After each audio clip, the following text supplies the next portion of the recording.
Om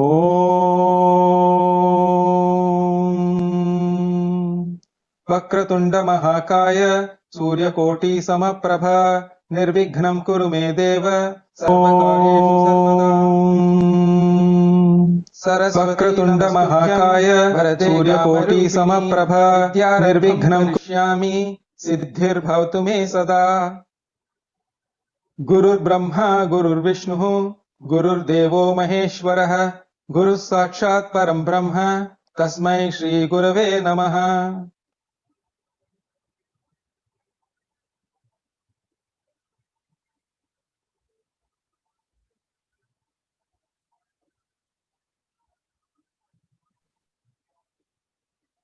Good evening, Malay Vanakkam, and Namaste to all those who have joined in this evening for the upcoming talk, Life Lessons from the Bhagavad Gita. Today, we will be completing the 8th day of the 10-day inaugural Singapore Festival of Hinduism, SFH 2020. And today's event is event number 18 of the 23 events in this festival. The Bhagavad Gita, or the celestial song, being the oldest song sung by none other than Lord Krishna himself, is the subject of innumerable discussions, readings, analysis, you name it. It is one of the Prasthanatrayi, or the injunctive texts in Hinduism, and also often referred to as the fifth Veda.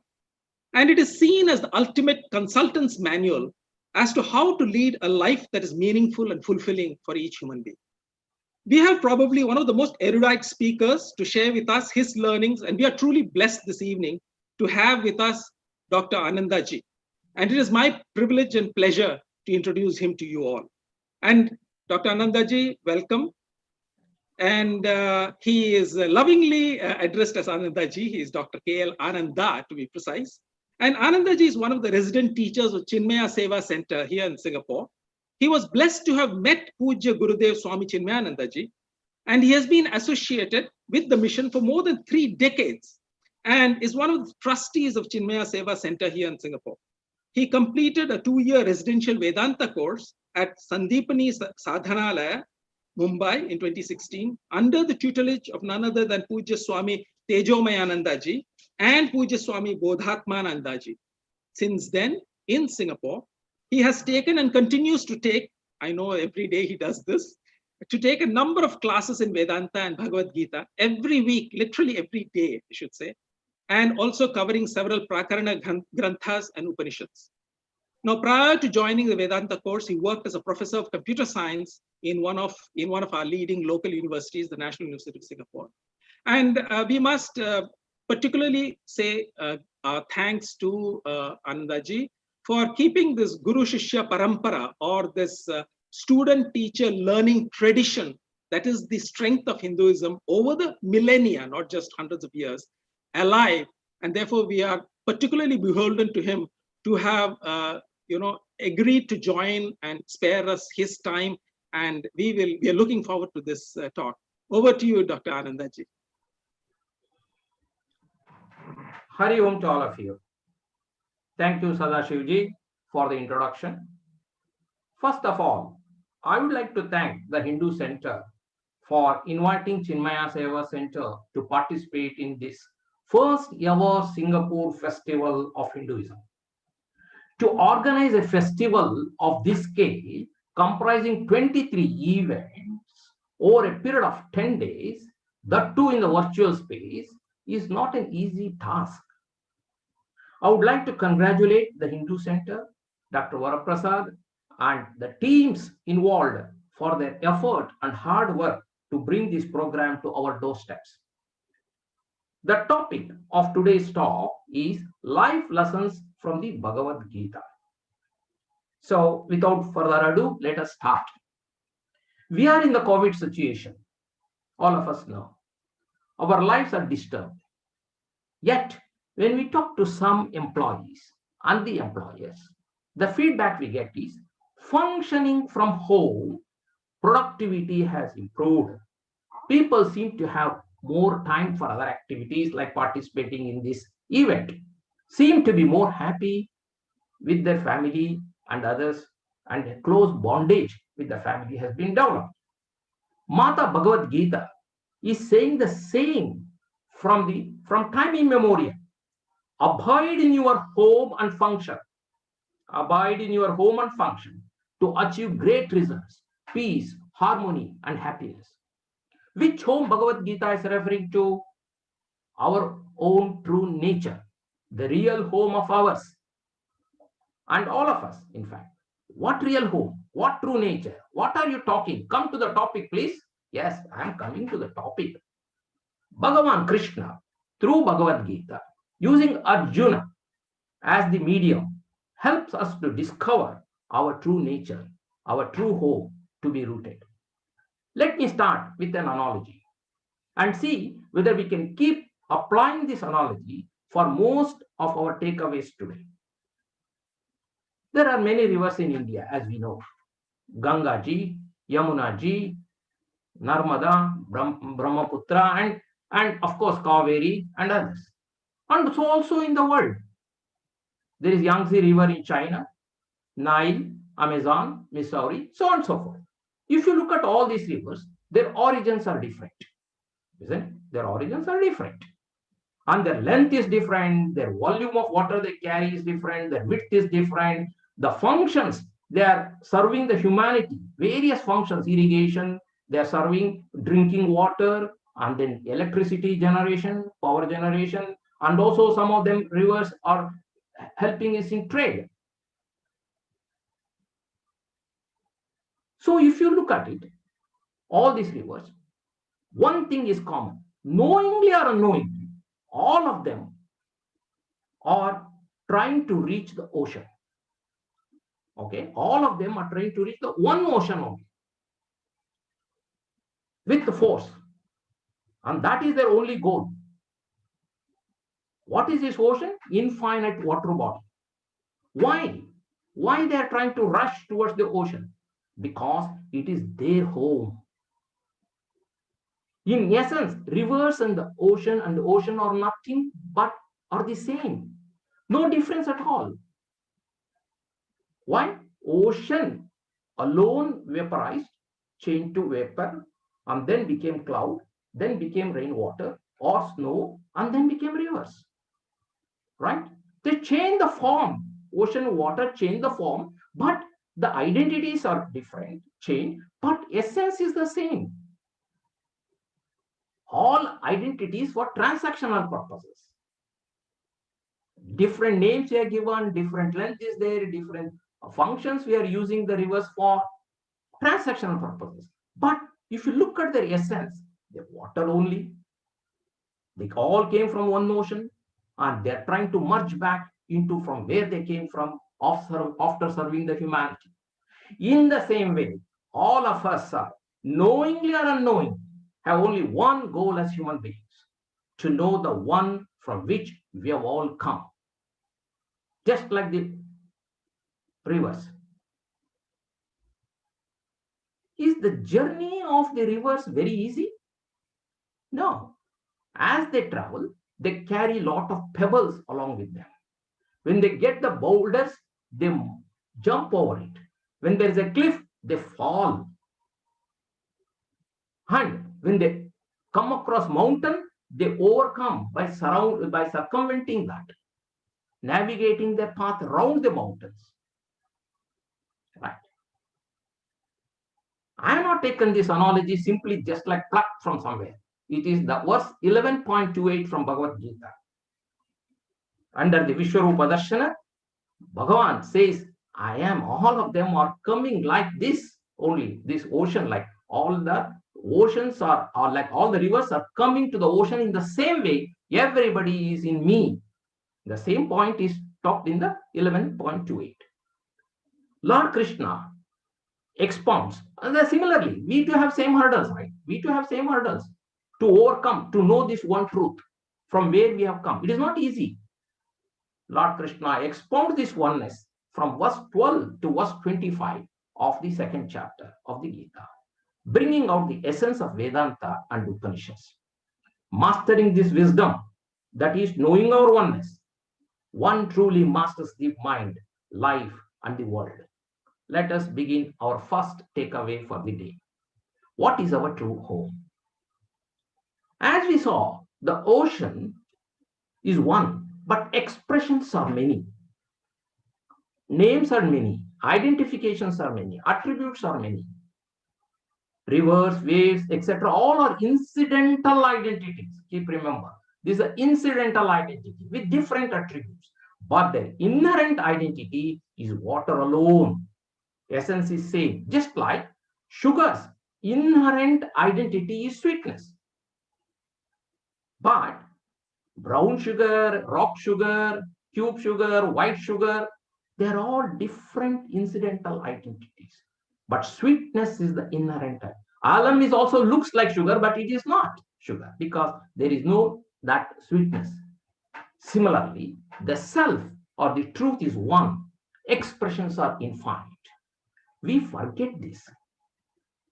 We know in the taking the shower, some of us, we say Gange Chemine Cheva, Godavari, Saraswati, or while doing puja, we say the same thing. Gange Chemine Cheva, Godavari. But we mechanically chant. But what it is saying, the same truth, what I just mentioned regarding the rivers. Gange Chemine, it's reminding us that oneness through this chanting this mantra. The truth or Brahman or Atma is the essence of all of us. Satchit Ananda. If it is so simple, why can't we understand this truth or the oneness among all of us? All of us have come from the same source. Why can't we understand this? Strong identification with the equipment through which the self functions. We have strong identifications with our body, with our mind, with our intellect. Arjuna too had this strong identification and attachment with the names and forms of Bhishma, Drona, and others. He was attached to the various roles he was playing: great-grandson, disciple, archer, prince. Each role had conflicting demands, and there are various expectations from each role. This had a great impact on the state of Arjuna's mind. So resulted in shoka, moha, bhaya, sorrow, confusions, and fear. Why? Why? Sorrow. Sorrow is because Arjuna had the sorrow because he is supposed to kill Bhishma in order to win the war. His own great-grandfather. Who will do killing his own great-grandfather to win the war? Confusions. Why? What is my duty as a Kshatriya? Or is a great-grandson? There are conflicting duties. Fear. What would be the result of war? If I lose, what people say? Fear. So he was confused and confounded, did not know what to do. He surrendered to the Lord. He identified his important point here is he identified his problem. He has a problem. So he surrendered to the Lord. Fortunately, Lord Krishna, as a doctor, diagnosed Arjuna's problem. He diagnosed Arjuna has a virus attack. Oh, virus attack? Even that time virus was there? Yes. Swami Paramarthananji beautifully says virus, virus, very important resources under siege. What was the symptom for this virus? Mind and intellect are frozen. They are not connecting. They are not talking to each other, not functioning together. Puja Gurudev Swami Chindananji says Arjuna was suffering from anxiety state neurosis. So what did Dr. Krishna prescribe for this disease? Vitamin S. What vitamin S? Yes, for satsang. Old Bhagavad Gita is satsang with Lord. The cure of this Arjuna disease is the theme of Bhagavad Gita. Why didn't Arjuna have a health insurance policy? We have a health insurance policy. If you fall sick, I invoke the policy. Arjuna did not take any insurance for this disease of the mind. Not we. We cannot either take travel insurance, fire insurance, etc., various life insurance paid, but not for the mind. Although premium is free. Knowledge of the scriptures is the one. Premium, you can come take this insurance very freely. But we don't want it because our mind is very nice, no? today. But when it happens, when the situations comes, Swami Chinmanji says, when life tests where we are not prepared, then only we see the feeling for this scriptural study. Unfortunate. So Lord Krishna starts his treatment. Really, Arjuna was not scared of the external warfare. He was very well prepared. We all know the stories, Mahabharata stories. But Bhagavad Gita is also not talking about external war either. Arjuna was facing war within, projection of his own mind because of this ignorance. Projection, where was the war? Inside the mind. The various conflicting roles he was playing. So various demands were there. And so this was confusing him. And he was having sorrow and fear and everything. Why? Because he didn't know what the truth is. Who he is, he was not knowing. So non-apprehension of this truth or his inherent nature. What is my real nature? He did not know. He thought he is the body, mind, intellect, great warrior and all. This ignorance is the cause of Arjuna's sorrow, and so also ours, not different. Why? When we don't know the truth, our mind projects misapprehension. For example, I'm in a flat. My next door neighbor flat is empty. Some new person is entering today. And my friend asked me, how is this person, the new neighbor? I will tell him, I have seen him, but I have not talked to him. I don't say full stop there. But doesn't look like a good man. How did you know that he is not a good? You're not even spoken to him, by just looking at it, projection. Not knowing the truth, I project something else. This is what happens. Similarly, our mind projects when we don't know our nature. It projects, I am finite. My happiness, security depends on this world. One day I will die. This is the tragedy of human life. That's why Gurudev says non-apprehension of reality leads to misapprehension. So Lord tells Arjuna in verse 2.16, I'm not going to thank every verse, a few of them. Nasato vidyate bhavaha, na bhavo vidyate sataha, ubayorapi drushtontaha, tvanayo tattvadashibihi. O Arjuna, know the sat, the truth, existence alone is the truth. That is your nature. That is Satchitananda is your nature. This is our home, our inherent nature. Know this. Operate from here. All other relationships are incidental, including as human being is an incidental nature. This body, mind, intellect, all are incidental nature of one of a kind. Sometimes we have, and it will go one day. It's coming and going is there. But that one, that Ganga water or Kaveri water, all is water. Never born, never die. That's what he says in verse 2.2. Najayate mruyate va kadajit nayam bhutva bhavita vana bhuyaha ajo nitya shashvato yam puranaha nahanyate hanyamane sharire. Arjuna, understand, Bhishma, Drona are all physically, operationally have different identities. You also have different identity. But in essence, all of you are same, consciousness alone, which you and I are also same, consciousness alone. Bhishma, Drona, you, me, all consciousness alone. So where is the question of killing? Who is killing whom? Think, Arjuna, think. Don't be sad. Okay. No one is born, no one will die. This pot, before it got a shape, what was it? It was clay. Now it has got only a form. Now we call it for pot.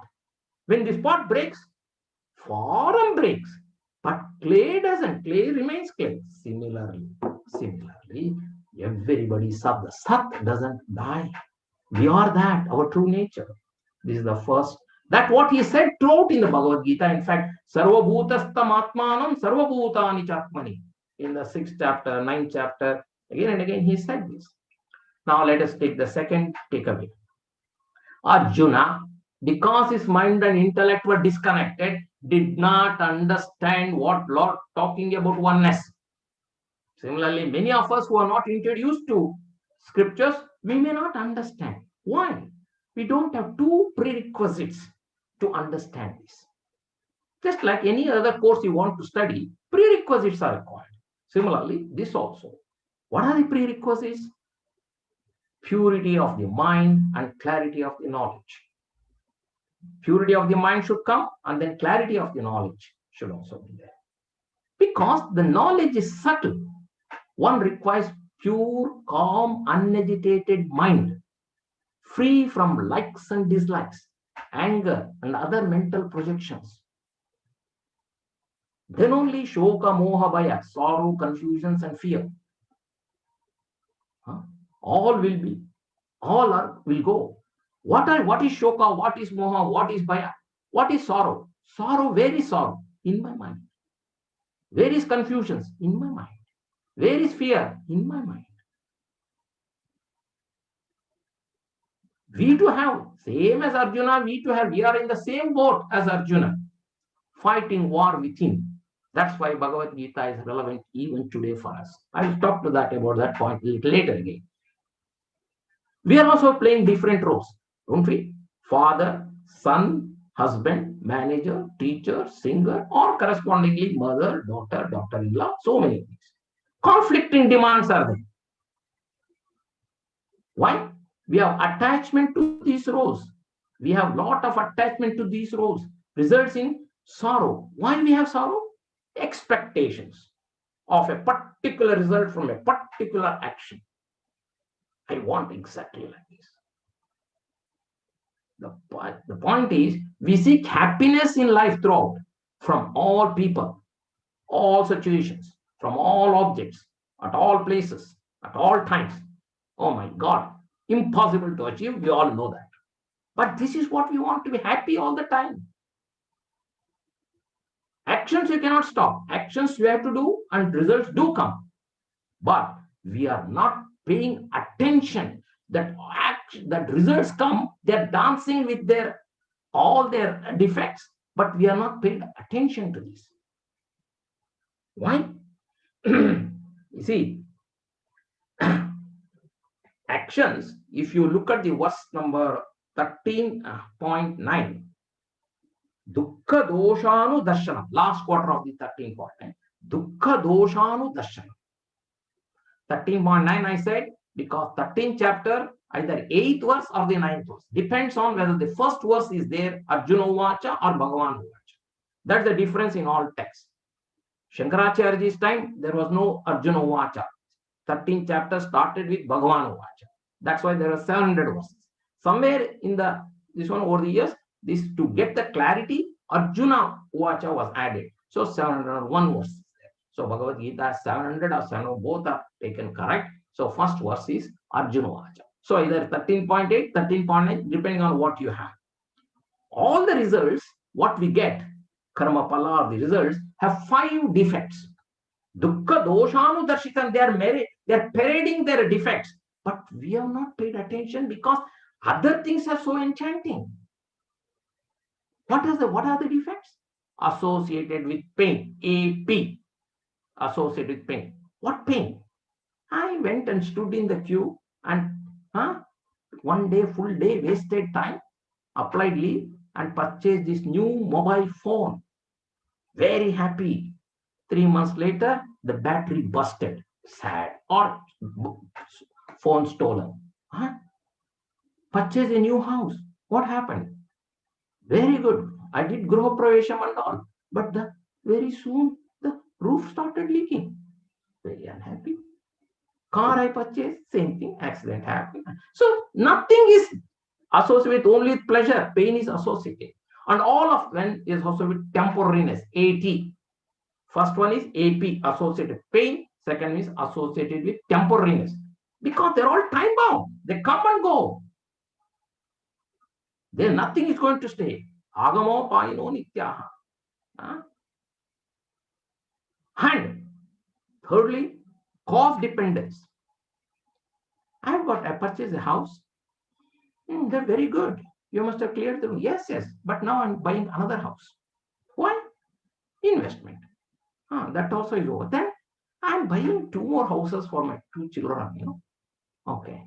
Then my grandchildren are also there. For them also, I want one house. This never-ending cause dependence. 1 million, not enough. 2 million, go. So this I have got bonded to these karmas. What happens during the time? My legs will get strained because karma. You have to do actions to earn money, to do all these things. My indriyas, my eyesight, my all this. So fourth is draining of the indriyas, associated with pain, associated with temporariness, then cause dependence, bondage, and fourth is draining of the indriyas.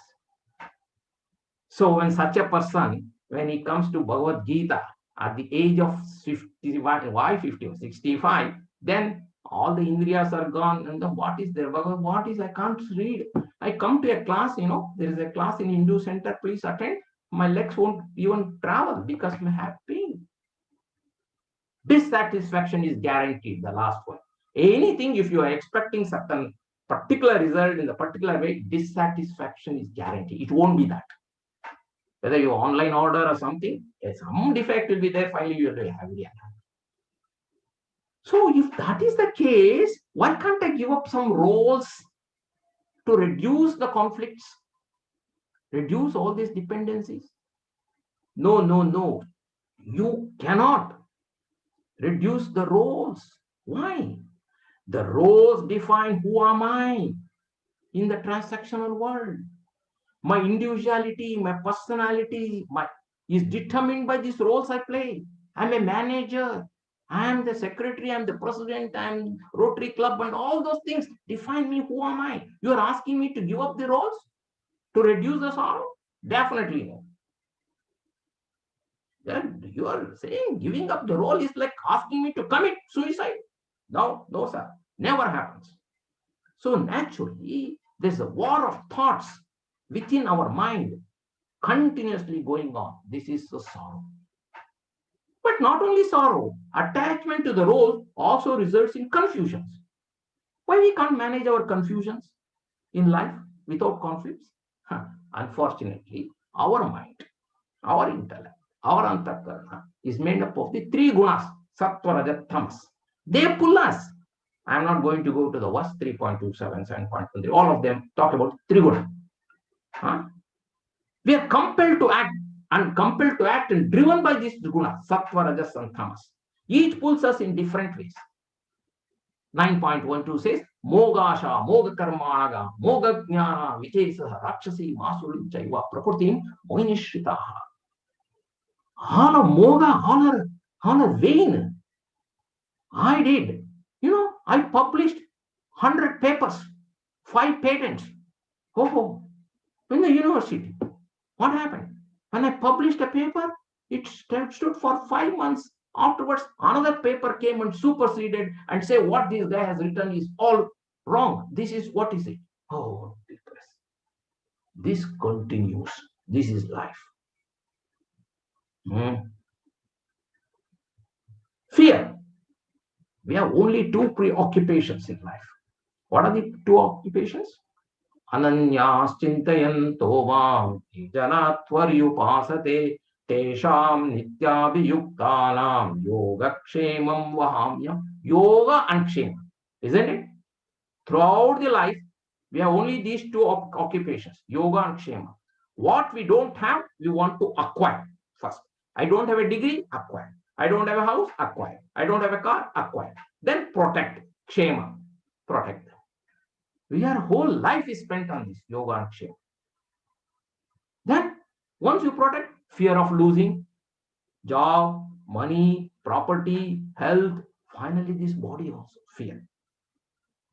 Fear is because, so how can an agitated mind can concentrate and get the knowledge? It is the breeding ground for our shoka moha bhaya. And that is why our this impurity All the shoka, moha, bhaya are all the impurities in our mind. Likes, dislikes, anger, hatred, impurities of the mind. It is purity means you should not have none of these. So such a mind is not ready to receive knowledge. So purity of the mind is a requirement for the knowledge to take place. Now let's move on to the third takeaway. The solution to Arjuna's disease was given by the Lord in the battlefield, sir. You are talking Bhagavad Gita today. How relevant to our life in this age of internet, Wi-Fi, Facebook? How it is relevant? Lord did not give solution to change external situation or parasthiti. Did Lord change? If he wanted, Arjuna, are you scared of fighting this war with so much? Their army is big and you have to kill Bhishma and Drona. Are you worried? Don't worry, Arjuna. I'll give you assurance. By tomorrow morning, by the war starts, I will see that the 4 battalions or Akshayatis from Kaurava side defect upon your side. So you will have more army. You find. You are afraid of killing Bhishma? Don't worry. Somehow I'll use my Sudarshan Chakra and kill you. You fight the war. He didn't give any such false assurance to change the external conditions. Lord cured Arjuna's disturbed mind. Manasthiti he changed. He transformed Arjuna's mind with the right knowledge. When the mind is ready, first change the mind and give the right knowledge. So Bhagavad Gita is relevant to even today. Because human mind has not changed. Hiranyakashipu, Satyavya, until now, the mind is, situations may be different. But the mind is the same. We are carrying the same mind. Solution given by Lord Krishna is independent of the situation and time. That's why Bhagavad Gita is relevant even today. It was not dependent on Mahabharata war to solve a problem in the war. No, it changed the mind. Our mind is also always is. Let's see that. We're also fighting a war within because of multiple conflicting roles. As I said, father, son, all those husband, all these roles, various conflicting roles. Swami Abhedananji says, our mind is like a closed kitchen. We cook too much of food in using our thoughts. But unfortunately, it's a closed kitchen. We cannot share with anybody. So what we should do to reduce this number of thoughts, reduce the agitations, reduce the quantity of thoughts, food cooked. How? Stop acting? No, you cannot stop acting. Results do come. We have to act. Results do come. Ensure the results of action do not create agitations in the mind. How? How can the results of action cannot? When the results come, I know that if it acts per my expectation, I'm very happy. If it is not, I'm very depressed. If somebody gets more, I'm jealousy. How can I not? Lord Krishna says in the 16.24, in the 16.24, let me say 16.24, Tasmat Shastram Pramanam Te Karya Vyavastithau Jnatva Shastra Vidano Tam Karma Katru Mahar. See, he says in 16.24, let the scriptures be authority, Shastra be Pramana. Let the scriptures say what to do or not to do. Then you will be all right. It will not affect you. Okay, fine, that's fine. What scriptures say regarding action? Only one thing they say. What do they say? Scriptures. Karmanyevadhikarasye ma paleshu kadachana ma karma palahetorboho ma te sangostva karmani. Perform all your famous verse. Perform all your actions with the attitude of karma yoga. Perform actions without I-ness and minus. Same thing he's putting in a different way. What is I-ness and minus? Attachments again. Internal attachment is called I-ness. External attachment is called minus.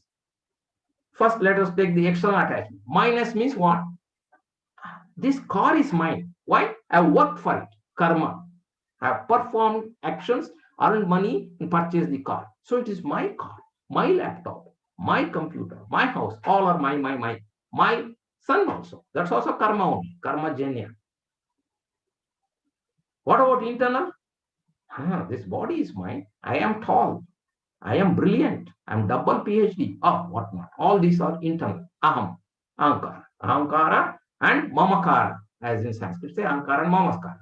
So perform actions without doership and enjoyership, without attachment to the karma, essentially. Because this body is also karma. Past karmas have given this body. And in this karma, whatever I do, I got attachment external. Everything is related to karma. How? How to get out of this? Without, I'm supposed to do the actions. Yet you're saying not to attach. How? Offer all actions to Lord or Ishvara. That means perform actions, selfless actions, without ego and egocentric desires. Then our actions will not result in agitations. Why? We accept the results as prasada buddhi, as we accept the prasad in the temple. When you go to the temple to have darshan of the Lord, when the Pandit gives you tulsi, we don't complain. Oh, why tulsi today? Why not puliyogare? He didn't give. We accept, right? It is not disturbed. Your mind doesn't disturb. But when the results come from my actions, my mind disturbs. Why? We don't accept the prasada buddhi is not there. So that disturbs the mind. That means no expectations. That means you do a shabby action? No, no, no. We do a perfect action. When we perform, just like all of you in the Hindu centers are working. What is that? Because they're working selfless action. Whether some people praise their action, their organized or their events being organized, some criticism also will come. But will they toss up their mind, agitate the mind? Should not. If you are doing in the karma yoga spirit, I am doing serving. Criticism and praise both will come. I am not attached to that. No shared action. Now let us watch a 2 minutes video by Puja Gurudev on what we must. I'll share.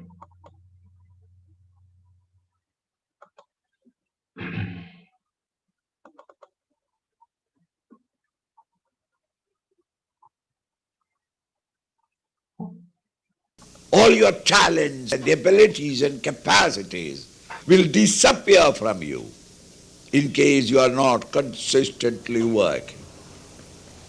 Work we must.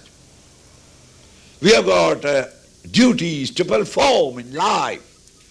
Perform them. Your anxiety must be that every action that you are doing is as excellent as possible. A competition is not with another. You compete with yourself. Every day's your performance must improve upon the beauty and efficiency of the performance of yesterday. And then your mind is in the present. Naturally, the work becomes excellent. Excellent work shall produce excellent results. We cheat ourselves from our successes by our unintelligent dissipation of the mind in our over-anxiety for the fruits thereof. Krishna is giving a tip to Arjuna. Here is a wonderful field for you to achieve. And in achieving, do your duty. Fight out the battle. Let every arrow go and hit the point that you want to hit. Don't worry about the future. Don't evaluate that their army is larger than our army. Don't dissipate and distract your mind. Keep your mind calm and serene. Your anxiety must be excellence, is the goal. Learn to work thus with your mind where your hands are working.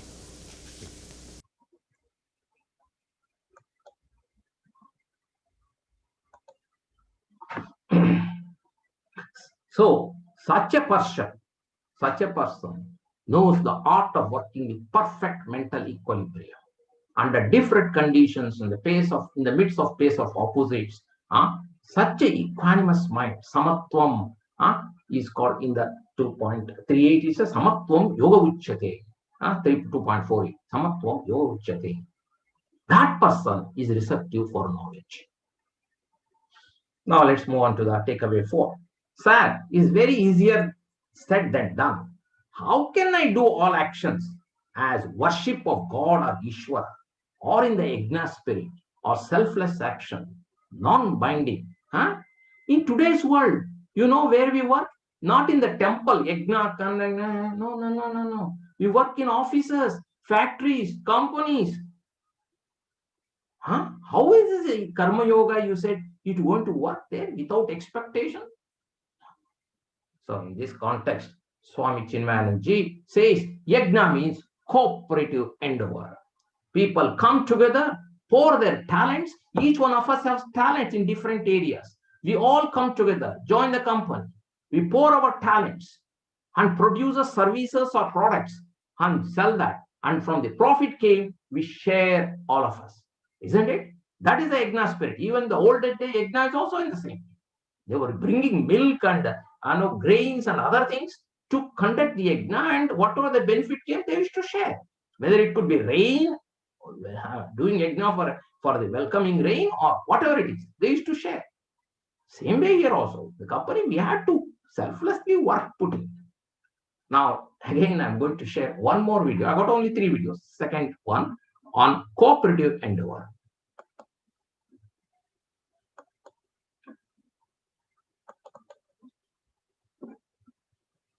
Oops. Yajnas were thus cooperative endeavors where a large number of people sunk their differences, discovered a harmony between themselves, and sweated and worked hard shoulder to shoulder for a profit that comes out of it, which is not meant for themselves, but for all.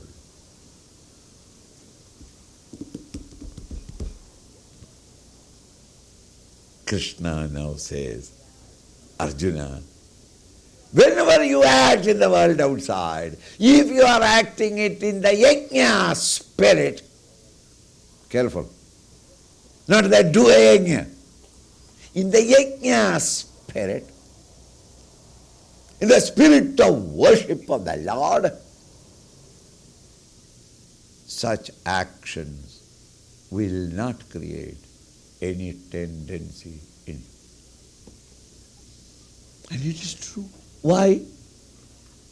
When I sing my differences with you all, meaning my ego is no more functioning. And I am not doing it for my sake. It is for the sake of the whole society.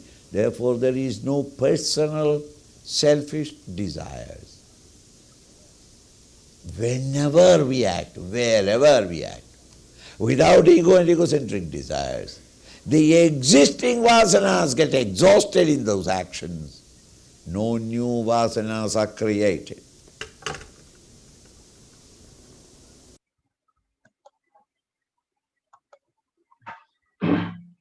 So, is there any examples? Can we follow? Look at the nature. Everything in nature is working in the yajna spirit. Isn't it? Oxygen cycle, nitrogen cycle, carbon cycle, water cycle, everything. All are working in a cooperative endeavor. Same. That is the X factor. Missing that, there will be a chaos. Sir, this is the Lord's house. He wants us to have maximum comfort. He has given many things for free for us. Air he has given free, water, space, earth, free. Why? For us to lead a harmonious life. We need to recognize this. Lord's wish is we live in an environment of cooperation and harmony. Parasparam bhavayantaha, he said in 3.1. Parasparam bhavayantaha. Are we? We have to introspect ourselves on this. Let us not forget that we are the tenants here. How can we abuse his place? Eventually, his immune system kicks in, corrective action takes place. If we are seeing a lot of forest fires or a cyclone and other things, they're all corrective measures. So Lord gives further clarity in verse number 4.18, says that Karma Yoga means Karma Sannyasa. That means at the intellectual level, understand, perform all actions without doership. Okay, now let's go to the fifth takeaway. Karma Yoga is performing actions with the attitude of Ishwararpana Buddhi, offering, dedicating it to the Lord or God. Who is this Ishwara? How to dedicate our actions for someone whom we don't know? See, when we hesitate performing anything for our family members? We love them, we know them, we love them. You people in the Hindu center are performing actions because you have a cause for serving. We love that cause. We give our best. No expectation in the results or specific result. Anashrita karma palam karyam karma karotiya. Anashrita, ashrita, dependence. Anashrita without depending on karma palam. Anashrita karma palam karyam karma karotiya. I do the actions. That is the spirit with which you should do. Okay. But how can we love everyone in this universe? You're asking. I am working in several places, several countries over there. You asking me everybody you work like a family? You love everybody like a family? Who is this Ishvara anyway? Who is this God? What is the relationship with this world? Let me give you another analogy. Very careful about this analogy. Me, I have a singing ability, potential. My singing potential, I create songs. Me, my singing potential, I create songs, and now I am known as a singer. Is the singer different from me? No, I'm the same. When I'm called singer only when I create songs. Similarly, consciousness plus this potential to create, called this universe, like songs, universe, is called God or Ishvara. Consciousness plus this potential, consciousness like me, potential like my singing ability, like potential of the consciousness to create the universe. He creates universe, I create songs. I am known as singer, he is known as Ishvara, God. Similarly, I am a waker. I go to sleep. I have a dream. Waker plus potential to dream. I create a dream world, and the same waker is known as a dreamer. Dreamer is not different from me. So if you understand this, God is understood. What he is manifested into? What he has manifested into? Bhumirapo nalo vayu kammano buddhirevacha ahankara iti yamme binna prakriti ashtada prakriti, eightfold prakritis, 5 elements, total intellect. All our intellects together is his intellect. Total mind, all our mind together is mind. God doesn't have his own mind or own intellect. The totality is this mind. Total mind is his mind. Total intellect is his intellect. He has created the 5 elements: space, air, fire, water, and earth. And all of us, all beings he has created, 8 of them. Same thing is said in the Dakshinamurti Stotram or in the Updesara, Astamurti Brut in Upadeshara, Yasyeva Murtastakam in Dakshinamurti. So many places it is. So this universe, which consists of Jivas, Jagat, is nothing but God. But it is nothing but consciousness alone. There is no separate Jiva, Jagat, and Ishvara, God. All are nothing but consciousness. But different. Just like ocean is one, water alone. Just like I say, river is like Jivas. Ocean is like God. What is the essence? Consciousness, water. This potential of Lord consciousness is called Maya Prakriti, which has the three gunas, Sattva, Rajas, Tamas. Because my songs, my potential, all the songs are not good. Some of the worst songs, some mediocre songs, all like that. Here's also Sattva, Rajas, Tamas gunas. That's why our mind and intellect is made up of these gunas. That's why we have variety of people with different personalities. Texture of individual is each one is different. It is wrong, therefore, to expect someone should behave like me. Never. Don't expect, because his Sattva, Rajas, Tamas, his mind is different. Okay.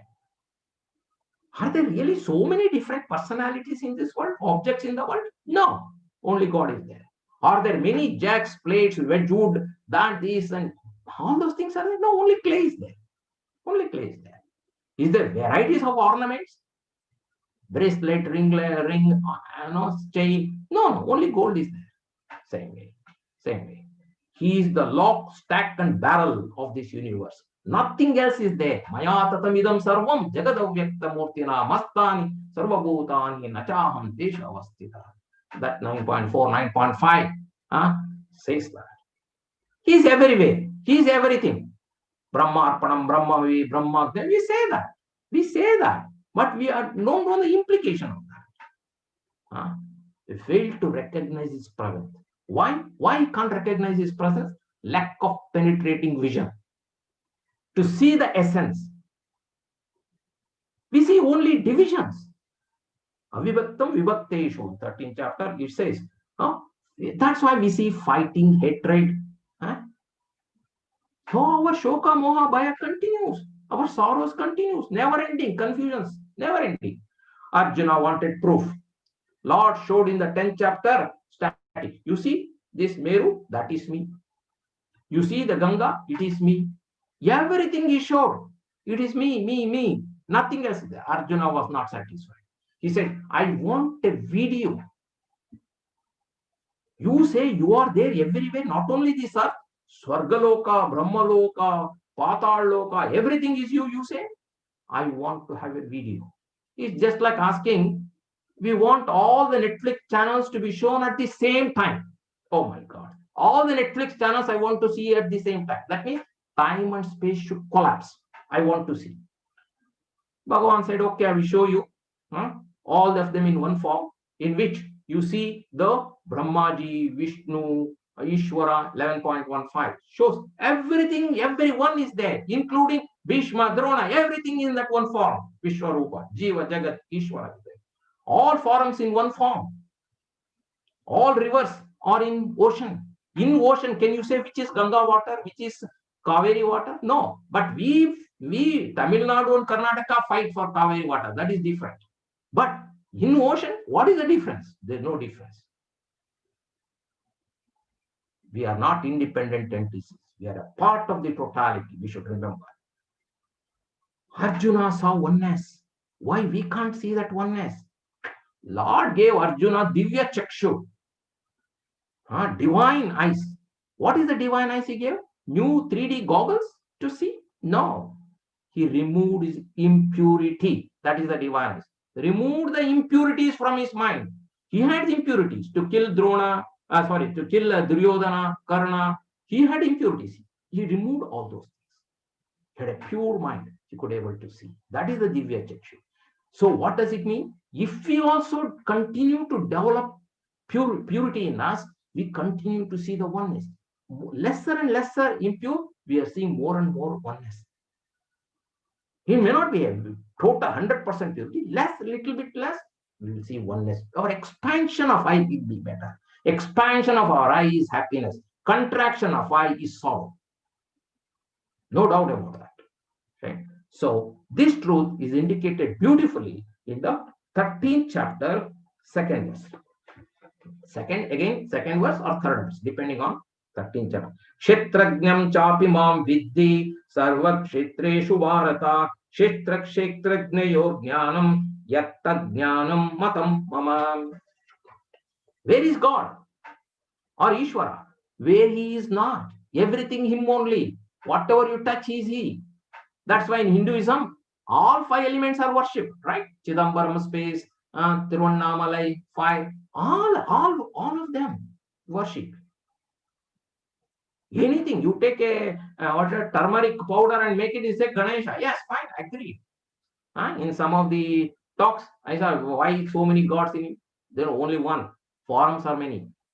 One government is only one. How many cabinet ministers, how many deputy ministers, secretary, all are government only. You don't go to prime minister for everything. You go to the secretary or someone else in the department. All have powers from him only. They are all representatives of the government. Same way, Lord alone has appeared as always. You can take anybody. Okay? God or Ishvara is the intelligence principle behind this manifestation. We have to develop relationship with him by offering all our actions to him.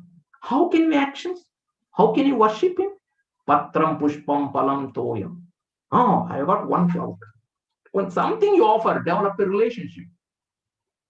I don't have anything to offer. At least offer your thoughts to him. Let us move on to the next takeaway, takeaway number 6. Bhagavan in Bhagavad Gita provides clear pointers for the self-development in our life to meet both spiritual and transactional goals. Prerequisite is mind should be pure. By removing the impurities like raga, dvesha, likes, dislikes, anger, fear, disturbances, how to remove all these? You already said karma yoga. Mind hops. Our mind is a Gurudev says, Swami Chinmayanji, mind manufactures defect. It cannot stick to one place. It hops from one place to another, one object to another object. So how do you control? He says, reduce the quantity of thoughts. I said earlier, closed kitchen. Karma yoga is the technique. At the body level, perform your actions in the karma yoga spirit. Purity of the mind, chitta shuddhi comes. But you cannot stop mind hopping. Now come to the hopping of mind to be on a similar objects of the same kind. Like Lord Krishna is there. Focus on his mukuta. Focus on his pitambara. Or focus on his peacock. Focus on one object, similar kind. Sajatiya vritti pravaha. Same kind of thoughts. Let it come. Keep on coming. That means increase the quality of thoughts. This is upasana. Performing, Sadashivji said in his talk, performing divine actions with sacred thoughts. Performing divine actions with sacred thoughts. This is called Bhakti Yoga. At the mind level, develops chitta ekagrata. Focus will be developed. Next, then will come, what is this thought? What is the thought is going on? But thought is in the mind. Mind is inert. If the mind is inert, thought is also inert. But I'm aware of the thought. What is this awareness? So I shift my attention from the object of thought to the awareness, the subject aspect of it. This requires intellect. So this is Jnana Yoga, knowledge. Okay, all these are various paths are there, but what benefits do I get? We live harmoniously in the midst of objects, situations, and people without getting subjected to shoka moha bhaya, and maintain peace and equanimity. So the watchword of Gita is samatvam. Sama comes at least 40 to 50 times in Gita. Sama, equanimity. In the 6.7, samadoshtashma kanchana, a lump of gold, a lump of clay, a stone, or a lump of gold, all are same. All are same. How can you say gold has more values than a clay? What it means is don't give undue importance. Each one has certain importance. Sama is there. You cannot use gold to construct a house. You cannot use stone to make wedge wood, plates. It depends. Everything has importance in life. Shitoshna sukha dukkeshu tatha manopamanayoh. Shita, Ushna, Sukha, Dukkha, all situations will come. But all situations come and go. Agama payino nityaha. They come and go. So here equanimity you maintain. That means don't have personal likes and dislikes. If you are in a hall, the cold is very cold. That what your mind is putting the marker, what is cold, what is hot. Another person's mind is putting a different marker, which is hot, which is cold. The mind with there is nothing like hot and cold. It is the mind determines. So don't have personal likes and dislikes. Have forbearance. Titiksha, develop that. Most difficult is to have equanimity with people. For people, no problem. Living near and dear ones, difficult. Particularly the neighbor is also very difficult. Let us not wonder why people behave in a certain way.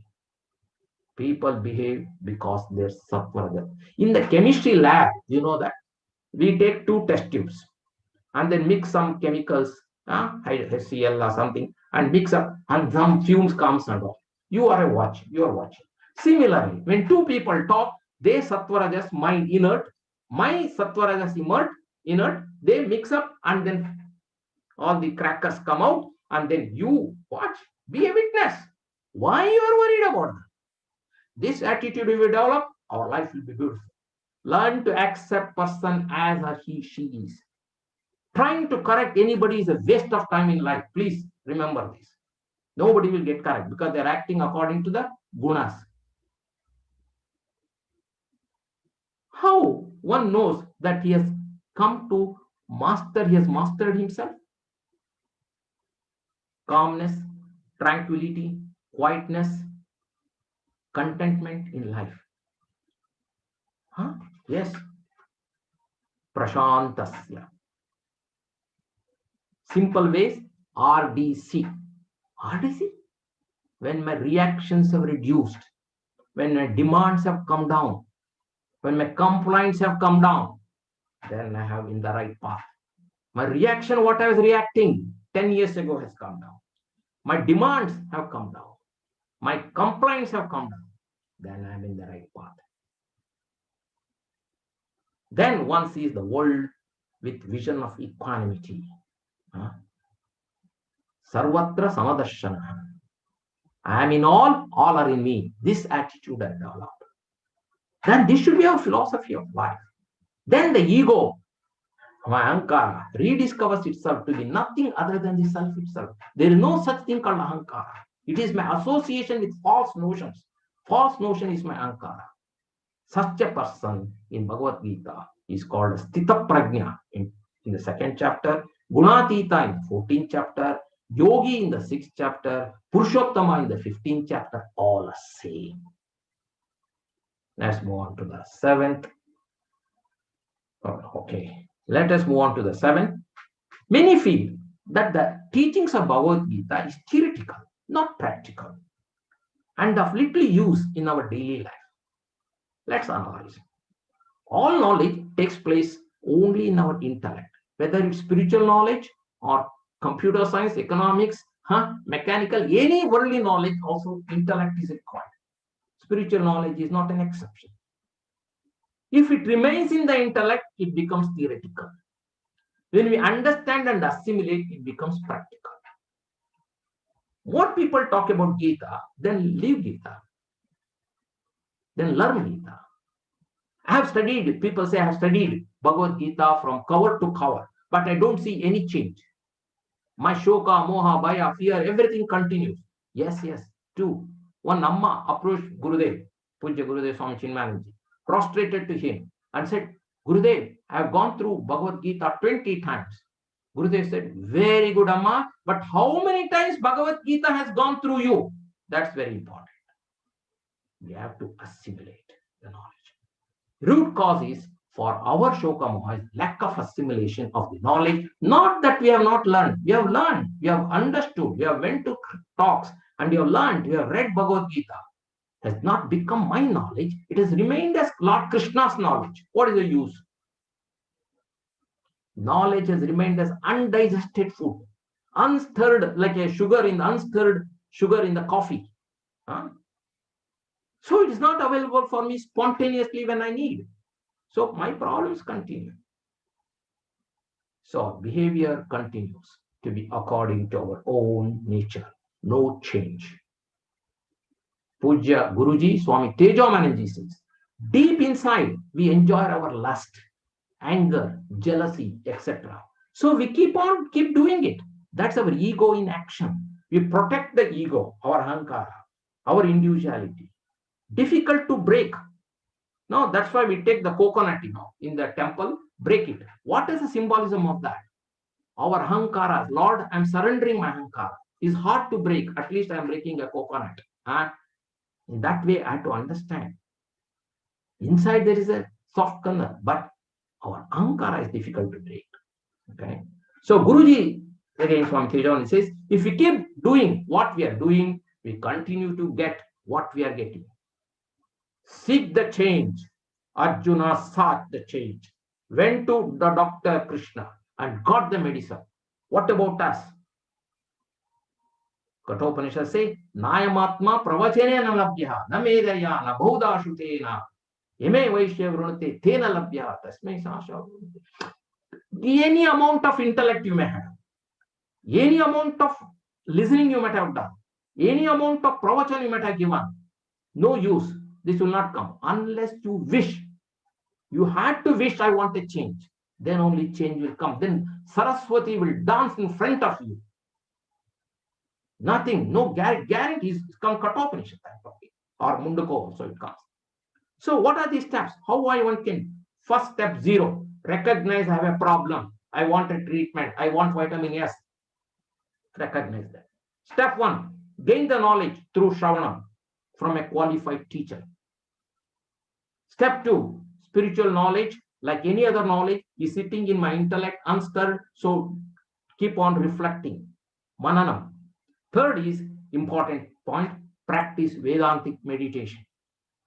My intellect, who is going out continuously? My mind goes out, echoes out for the worldly pleasures. So in the seat of meditation, let my intellect be my teacher, guru. Mind, my shishya, disciple. Let my intellect teach the mind. Teach the mind. This is meditation. Where I recollect whatever I listened and understood, I teach my mind.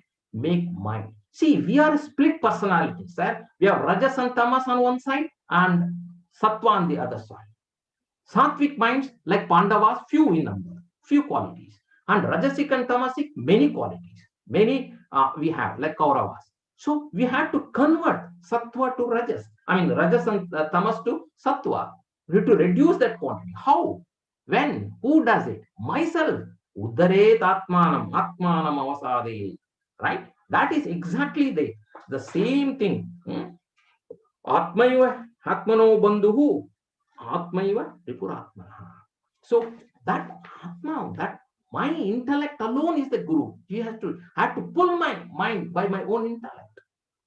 That's what the verse says. Okay. So this split personality of mine is the one which is driving me. So I have to reduce. Initially, all of us have this. Okay. Then what is the next step? However, our sadhana will not be fruitful. Your activities, you may sit in meditation. It's a controlled laboratory experiment for 30 minutes a day, say. But outside world, remaining 23.5 hours, that's the open. Just like vaccine testing. Controlled experiment versus mass. So when you start working, how your mind goes back to normal, old ways? No use. So we have to manage our world outside, how we behave. Bhagavad Gita points out several virtues that we need to cultivate and wants us to ponder over and prepare for the teachings. All these values are nothing but sadhana chatushtaya in the Vedantic text. Now Bhagavad Gita calls it values. 12th chapter talks about 36 values from 13th to 19th verse. 13 chapters talks from Amanitvam, Adambitvam onwards, 5 verses with 20 values. And in 16th chapter, first 3 verses talks about 26 values.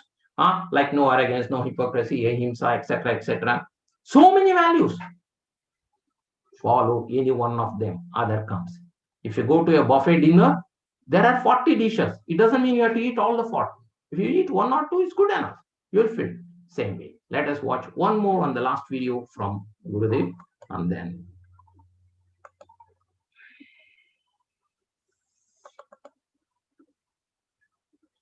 So then, my friends, if tomorrow onwards you try to live these values of life and you are not able to live these values, all of them, it's only because the one who has reached the highest alone can live them all fully. So don't get disappointed. Again, don't try and get despaired that how can I live all these 36 values of life? No, it's not necessary. Even if you live one value, all the other 35 will be added to you by itself. If you analyze it, you will find that you are no more in any one of these values. You are no more functioning from the ego center, nor prompted by your selfish desires, and yet you are functioning in the world, centered in Him. Therefore, even one or two values, you try to take it up as your life's mission to live uncompromisingly under all conditions, even death you will face, and yet never compromise the values. You'll find in your life, within a few couple of months, all the other values have already come. They are all interconnected. Thus, those who try to live this new way of life,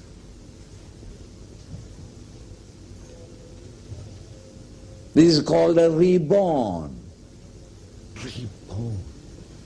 Earlier I lived life as an eagle, with the misconception that my happiness will depend upon the things and objects in the outer world. Now I have got a better vision. I have crawled out of these clutches of BMI and their enchantments, and I started peeping over my own ignorance that I had, the non-apprehension I had, and started apprehending the higher reality in myself.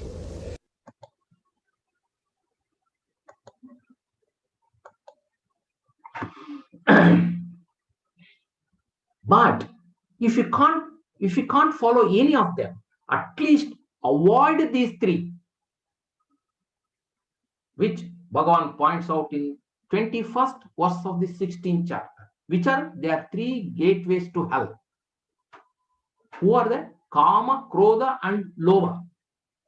Kama, desire. Krodha, anger. Lobha, greed. Avoid these two. At least others will follow if you avoid these two. He will achieve prosperity shreyas. Then we will start operating from our home, just like Swami Vivekananda or Swami Chinmayanandaji. They operate, they are connected to the totality. That's why they had the strength and vitality to operate in this world. Huh? How do we know vitamin S is having an effect? That is what I said. Reaction, demand, compliance. Have they reduced?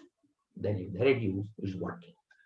Because of lack of time, I'll skip one. Contradictions in Bhagavad Gita, that if you get the handout or the takeaways, you can see that.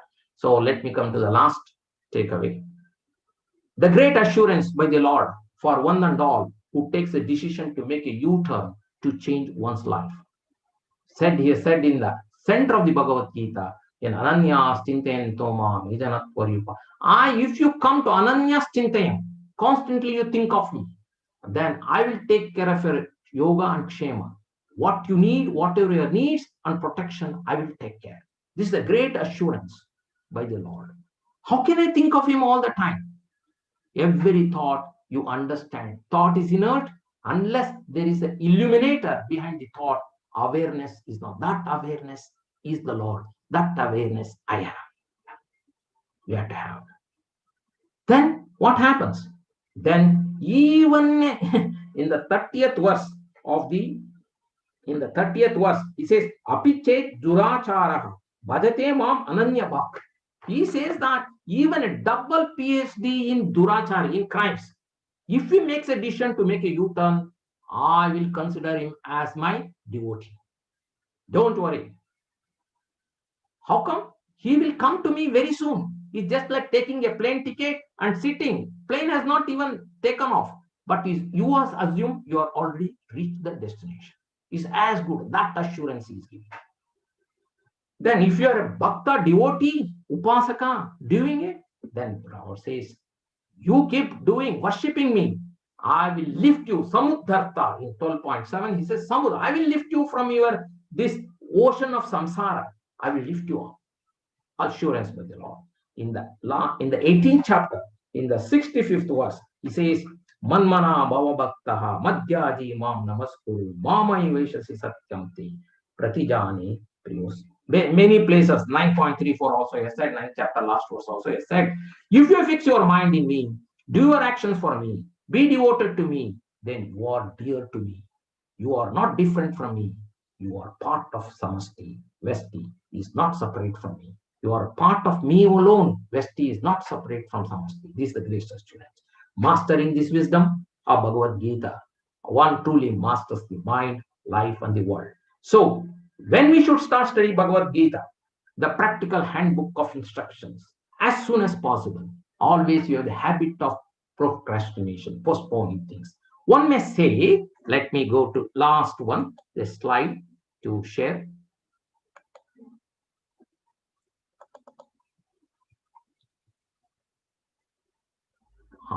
One may say, I am too young to read Bhagavad Gita. Send the child to Balavihas. Too self-sufficient and everything is fine for me. I have a car, I have a house, my family, everybody is happy. Wait. One from that equation is removed. What happens? Just wait. You will not come to that when it happens, because everything will not change is the certainty. Oh, too much happy to read Bhagavad Gita. Just married.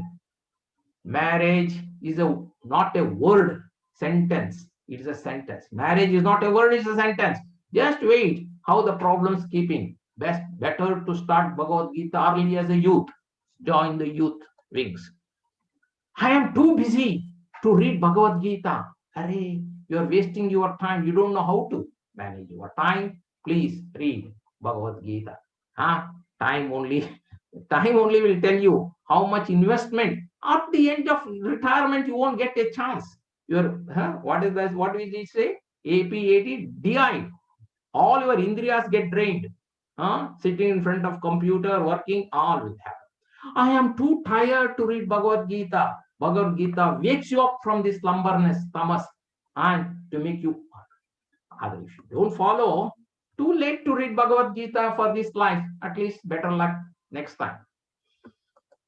Okay, so as our Swami Swarupanandaji, our head of the Chinmaya mission worldwide, says, sharing is my joy.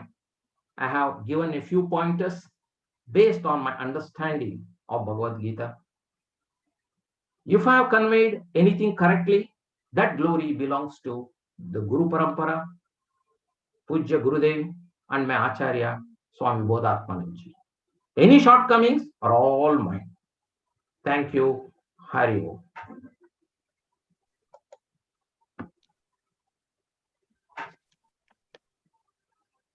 Namaste. Anandaji, what a talk. I mean, you held me spellbound, and I'm sure it's going to be, I will be mirroring the views of many of our viewers, in fact, all our viewers. And you know, I was taking notes as you were speaking, and you were numbering the takeaways, etc. But in all honesty, they were not just 7 or 8, it was brimming with takeaways. So I think it would be very, the number 7 or single digit numbers are wrong counting of the takeaways. It is just full of takeaways. And thank you so much. Thank you so much. Thank you. We have unfortunately limited time, but there are some questions. I mean, I had a lot of questions, but one of the things that happened was I found you demolishing the questions as you went along. But still, there are the usual plebeian questions that hang around, and there are a few questions that have come in too, and I must do justice to them. So let me quickly bring them to your attention. Now, in this world where in some roles we are answerable for results to someone else, my boss, my spouse, my children, my neighbors, even my pet sometimes, I'm answerable to it. How do I then remain unattached to the results of my action? And what in my workbook do I need to, focus on among all the takeaways? I think some of them might answer, but if you could kindly summarize or tell. Yes, you see, whether it's a pet or a boss or anybody, we are responsible and we had to answerable to them. We have to do. But what we are saying here is, when we do this, when we answer this, it should not affect me. You see, for example, I give in the company, your boss doesn't give you a promotion. He gave it to somebody else. You are upset. You are upset. So it is not that, oh, he's upset, he has got, I accept, I also applied, I didn't get it, I'll keep quiet. No, you go and ask. Where is your right? You ask, you have got the right to ask. But your attitude should be, I am not disturbed, I won't carry this back home and trouble in the house I create. No, I will be calm, quiet. I'm a witness. That's why I said 2 chemistry. If you mix up the chemicals, I'm a witness. I'm the only one doing it. Okay, but I'm the witness. Witness attitude is whose mind is mine. My mind should be calm, quiet, peaceful. For that, whatever external, you see, this body, mind, intellect are the tools. Just like cutting pliers, screwdrivers, tools, spanners. You use it and drop it. Use it and drop it. Detach. This we should learn. This is the detachment. Not from not reacting or not, no, react, but you should not affect my mind. Finally, my peace of mind is important. Yes. Thank you. What a lovely analogy you gave about, the Rajas and Tamas and Sattvic, reacting among people and therefore Yes. we keeping control over that. And also your other point that you made towards the end about how we need to migrate away from our own Rajas and Tamas, that means Yes. selfish actions, towards more actions that will affect the universe or be beneficial to everyone, because I am part of that everyone. It's not part that. of that. So therefore, I will benefit automatically if I benefit my neighbors. Yes. So beautiful. And now a couple of other questions. Now, throughout the Bhagavad Gita, I understand that somewhere towards the end of the Bhagavad Gita, in verse chapter 1866, Yes. the same Lord tells Arjuna, give up all dharma. Now, that sounds an apparent contradiction. I mean, he's been talking dharma to him all along, and suddenly he says, give up. What does he actually mean? Yes. You see, throughout Bhagavad Gita, if you look at it, good question. Throughout Bhagavad Gita, he says, Swadharma you follow. You follow your Swadharma. But when it comes to 18.66, he said, Sarva dharman parityajya mamekam sharanam. What does it mean? Mhm. You have to give up dharma. It definitely contradict. You say follow, no, you drop dharma. No. These are the types of verses are there. That's why I said I could not cover. There are many verses like this in Bhagavad Gita. Here, Sarva Dharma means give up your dharma of your body, mind, and intellect. Dharma of your body, mind, and intellect. Then, what does it mean? Give up the dharma of the body, mind, and intellect.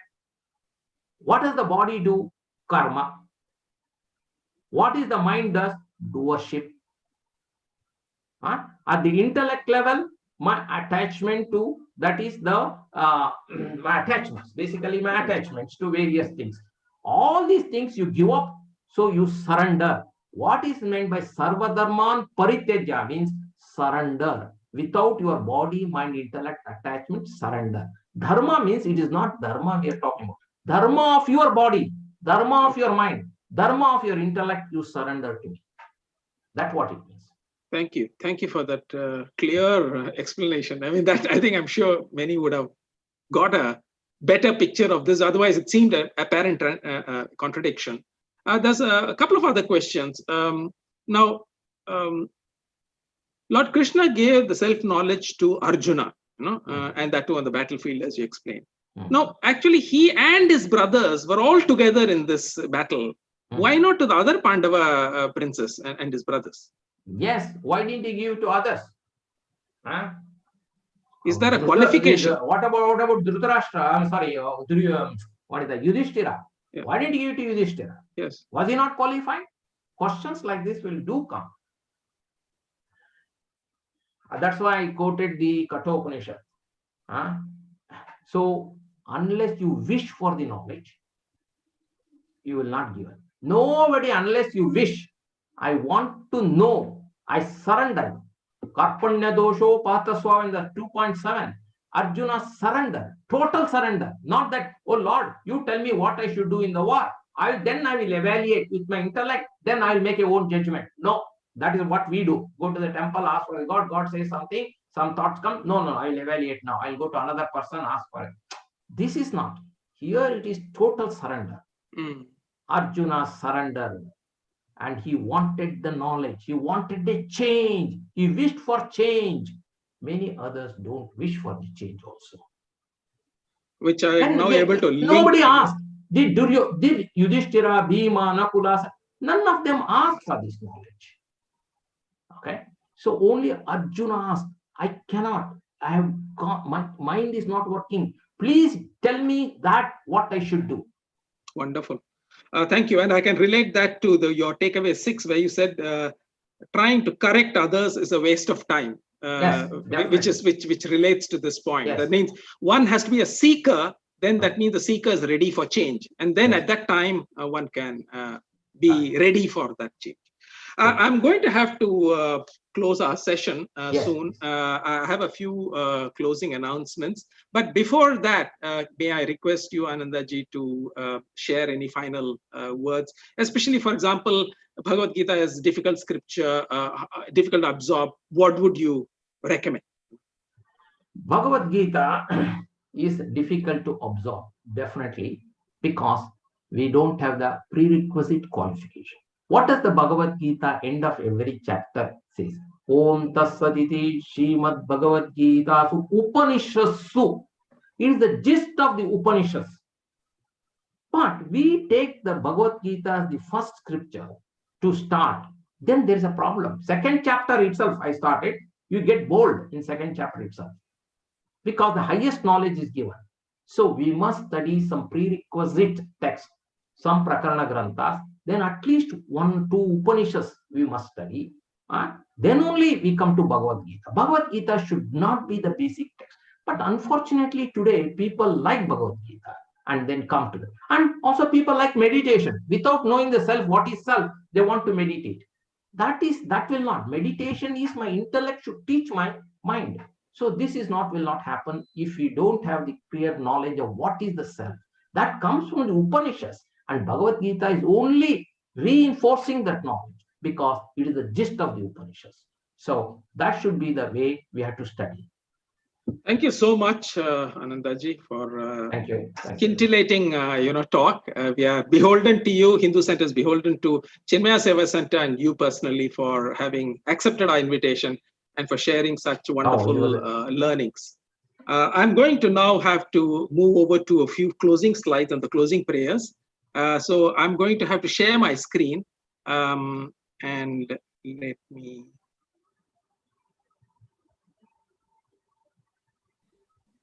Okay.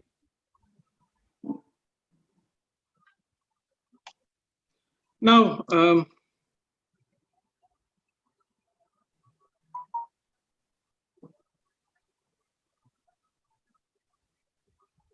thank you all very much. I hope you thoroughly enjoyed this session, and I must also thank each of you for your strong support so far for the festival events. Please be reminded that the recordings of every single festival event is available at the Hindu Center's YouTube and Facebook sites. You can see them in the slide at the bottom, youtube.com/HinduCenterSG or facebook.com/HinduCenterSG. Now, coming up tomorrow, the 9th and penultimate day of this inaugural festival of Hinduism, are some events, each special on its own way. First, at 2 p.m. Singapore time, will be a talk on meditation and mindfulness, a sacred path to self-awareness by Dr. Shailendra Bajpai. Dr. Bajpai is a physician, Dr. Bajpai is a physician internist and diabetes expert, currently the global head of disease management for Sanofi emerging markets, diabetes and CV, cardiovascular at Singapore. His passion includes education awareness on health, and is a speaker, author, and a storyteller. He's also a mindfulness coach. So try and catch his session at 2 o'clock. Then at 4:30, you will see that there is this session with parents of children all the way from the young to the teens would greatly value, we believe. The session will be Hinduism, Building a Foundation for Children, to be conducted by two young Hindu Center volunteers who both work as professionals. Their youthfulness belies their experience, I can assure you, because when it comes to teaching children about Hinduism in a way in which it captivates and captures the children's attention and builds love for the Hindu faith, they are quite unmatched, both Shreya and Lalita. So parents, you will see the value after you attend this session. So I can assure you on that. And finally, at 7 p.m., there'll be a fun event, which is a quiz competition, and will be held live. The quiz subject will be on the Ramayana, quite naturally. Our esteemed festival partners are the Brahma Sabha, as they are known in Singapore. This is the Sri Krishna Premi Swamigal Satsangam, and they are very experienced in conducting many of these competitions online. And they will help us hold this competition. At last count, by the way, we have over 100 contestants from all over the world. So come and join the fun. Okay. Now that's as far as tomorrow is concerned. Now I have this slide where you can see a number. For those who are interested in knowing what exactly are the Hindu Center's activities, and you can sign up to this number by sending a WhatsApp. Now, please note, this is not a WhatsApp group. It's a WhatsApp broadcast group, which means your number will not be shared with the others. And it's only a one-way communication. You will receive messages from time to time on whatever programs that Hindu Center conducts. Be assured that you will not get a daily blast of anything. It will be only depending on whether there's a program or not. Typically, you might get one a week or at most two a week. Sometimes just one a week, and sometimes maybe nothing a week. And you will be kept in the loop. So all you have to do is this. Take a snapshot of this number, 87680532, add +65 for Singapore, and put in the words join there. Preferably add your name and your email, because sometimes we don't know who it is. So add your email and your name and say join, and then you will be added to this WhatsApp. What's up at Hindu Center WhatsApp broadcast group. Moving on, I have a small, I have a little bit to talk about our Hindu Center's activities itself. Now, the Hindu Center has organized this festival of Hinduism. It's the first ever festival, and it's an online festival. And it's a charity. It's a registered charity here in Singapore, formed in 1978, to promote greater awareness of Hinduism, as well as to raise the knowledge of our Vedic scriptures, practices, and heritage. Our center's activities are based on the three pillars of jnana, or knowledge, bhakti, or devotion, and seva, or service. And as you can see in the slide, under each of these three pillars, we have a whole lot of activities that go on, including counseling in the prisons, which is, by the way, a flagship program of the Hindu Center. There is a Chakra program for young offenders, all these under Seva. There's also a Bandhu program for those who are destitute and who need some succor and support in their lonely lives. Then under the Bhakti program, there are a lot of monthly bhajans. There are prayers for the sick. There is Hanuman Chalisa mass chanting, Kandasashti Chavitam chanting. Then the major festivals are celebrated. And then, of course, under Jnana, this evening, there was an example of a typical class that would get conducted. There are a number of classes in Vedanta. There are Hinduism forums. There are Bala Gurukulam classes for kids, Vedic yoga, so interfaith events, by the way. And for your information, in terms of the total number of hours that have been delivered by way of services, we sort of totaled up over 25,000 hours in 2019 alone in all these hours spent across all these programs. And for all of this to happen, obviously some resources are required, whether they are in kind or in cash. And so we would really appeal for your generous support so that more of such programs and events can be brought and many people can be benefited. this is part of your, you can think of it as your Manushya Yajna, your service to mankind. And it can be by way of your time. So please go to the Hindu Center website and sign up as a volunteer, or and please do consider donating, preferably if you can on a monthly basis or a periodic basis, or even one-time donations are perfectly welcome. This will help us put together more programs and more frequent programs for the benefit of society as a whole and our Hindu community. So thank you very much. And with that, I'm going to take you to the closing prayers for today.